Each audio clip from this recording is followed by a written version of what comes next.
The book by Ms. Frances Stoner Saunders, Who Paid the Piper? The CIA and the Cultural Cold War, Record, 2008, which I mentioned months ago, is a study with academic airs, where the facts are as well documented as they are meticulously isolated from the comparative data necessary for rational evaluation. It should be self-evident that any account of a war or political conflict, like a football match, only makes sense if the actions of one side are shown in relation to those of the other. With half the plot suppressed, the remaining half can take on whatever proportions and meanings the reader's imagination desires. Ms. Saunders' imagination is devoted to distorting the history of the Cold War with such persistent diligence and methodical consistency that incompetence can be ruled out entirely. For that very reason, she has become a darling of the Brazilian media, which delights voluptuously in seeing its own mendacity reflected and idealized in the work of the British researcher. If the book as a whole is already an attempt to dramatize as scandalous a set of historical revelations that any reader could have long found on the CIA's official website or in the memoirs of those involved, then it is no surprise that Brazilian journalists have found in it one of their favorite spiritual snacks: the denunciation of a millionaire right-wing conspiracy to place Brazil under Yankee imperialist control, aided by local politicians allegedly subsidized by that American agency. Among them former President Fernando Henrique Cardoso. The smoking gun, eagerly circulated in nationalist internet circles since being loudly touted by the gluteal intelligence of journalist Sebastião Neri, is the $800,000, or perhaps $1 million, grant awarded in 1969 by the Ford Foundation so that Fernando Henrique and other professors expelled from USP could found CBRAP, Brazilian Center for Analysis and Planning. According to the Saunders-Neri duo, the Ford Foundation was a front for the CIA, and the whole operation was part of the anti-communist cultural war. FHC, they claim, had been bought by the right, betraying his youthful leftist ideals.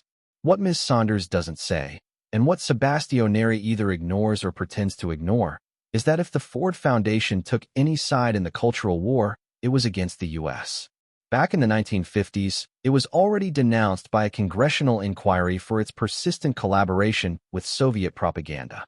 Today, the programs it continues to fund, racial quotas, feminism, gay activism, abortion rights, constitute the entire cultural agenda of the global left. If this is Yankee imperialism, then I must be Sebastião Neri himself. Yes, the Ford Foundation does serve an imperial project, but not an American one. It serves the cause of socialist internationalism, inspired by Fabianism, aimed at demolishing U.S. sovereignty to replace it with a highly centralized, statist, and controlling New World Order, of which Barack Obama's government has been one of the most active instruments to date. Both the Foundation and FHC can be accused of many things, but harming the left isn't one of them. And it speaks volumes about the weakness of the right, whether American, Brazilian, or global, that it rarely mounts a proper response when falsely accused of the sins of its own enemies. On the contrary, how many right-wing Brazilians, especially military men, eager to prove they are more anti-American than right-wing, are the first to parrot the lies of compulsive fabricators like Saunders and Neri, turning the CIA into the KGB. In Ms. Saunders' book, the FHC twist is, in the end, the least of the problems.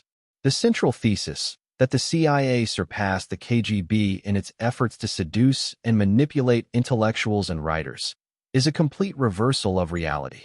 One of the defining facts of 20th-century intellectual history was the Soviet cultural offensive in the West, which began well before World War II and, mutatis mutandis, continues to this day. The scale of this phenomenon can be gauged by the fact that communist influence in American cinema, which began modestly with John Howard Lawson's Writers Guild, came to dominate virtually all of Hollywood by the 1960s, making the film industry a fortress of cultural anti-Americanism, alongside the universities and the mainstream media. Never has there been a cultural warfare operation as vast, as well-funded, or as successful. The language, judgment criteria, and mental reflexes injected into Western culture by the KGB since the 1930s became so deeply ingrained in the U.S. media and entertainment industries that they now pass as the most genuinely American values imaginable. This illusion is reinforced by the fact that pro-American attitudes were gradually criminalized to the point that any attempt to defend the U.S. in war or political conflict now sounds like intolerable far-right extremism, if not outright racism. The appearance of spontaneous, native-grown anti-American chic vanishes the moment you trace the origin of dominant opinions, metaphors, and stereotypes, an investigation that is well beyond the capabilities of the average reader. Then you discover that today's American elite speaks about their own country in the language invented by Willy Munzenberg, the pioneer of the Soviet cultural offensive. This slow mental mutation created the conditions for, after decades of psychological conditioning, the American electorate to blindly accept a president determined to socialize the economy in one sweeping move, dismantle the country's defense system, and criminalize all expressions of traditional American patriotism. Against the overwhelming and omnipresent influence of Soviet propaganda, all the CIA did was to sketch, back in the 1950s, a Congress for Cultural Freedom, mimicking on a miniature scale the tactics of its rival, funding cultural magazines, seducing artists and journalists, etc., with two key differences. The funds at its disposal were incomparably smaller. Ms. Saunders speaks of tens of millions of dollars, a pittance by KGB standards, and its collaborators joined in freely, without fear of ending up in the Gulag if they refused. Even the founders of the Soviet cultural offensive fell into disgrace.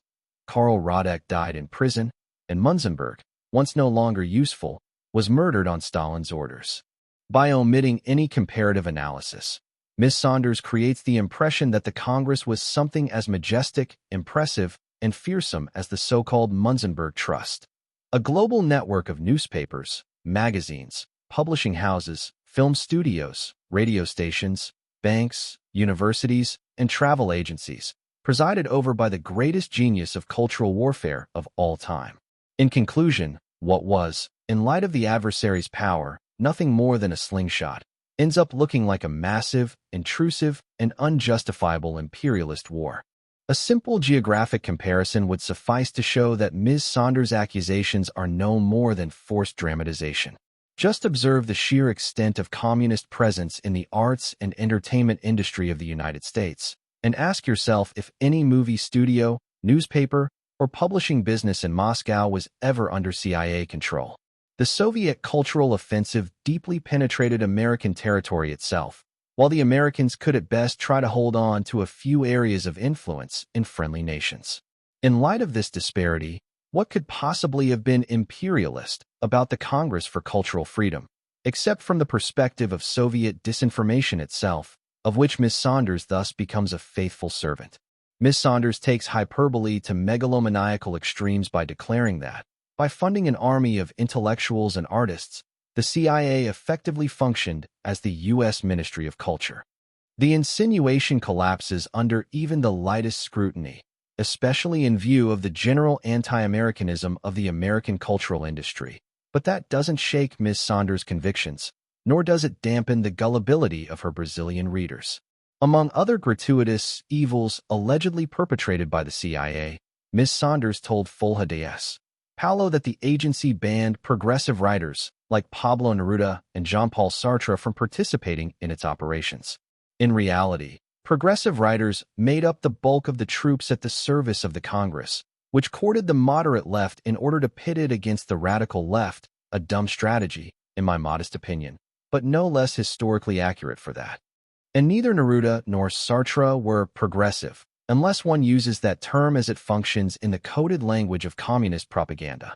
The former was a paid agent of the KGB, and the latter a rabid apostle of communist genocide, who famously claimed that every anti-communist is a dog, and worked to convince Europe of the kindness and humanity of Pol Pot's Cambodian regime. Folha, being itself a pro-communist disinformation outlet, naturally publishes Ms. Saunders' statements without any of the contextual data that would thoroughly disprove them.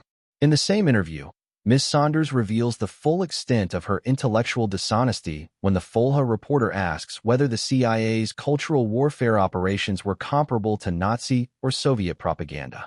Unable to say yes, since the exaggeration would be too obvious, but also unwilling to admit that the U.S. government is more decent than the Nazis or Soviets, she slips out with the claim, What the CIA did was infinitely more sophisticated than what the Nazis or Soviets did. It was a very subtle form of propaganda in which the people involved in its production, and even those consuming it, didn't even know it was propaganda. Anyone who knows history is aware that the CIA did not invent this subtle form of propaganda. It merely copied, in a watered-down version, what the Soviets had already been doing since the 1930s. Indirect propaganda was the very foundation of Munzenberg's technique in Western democracies, while the cruder indoctrination was reserved for the Third World and for the populations of communist countries themselves.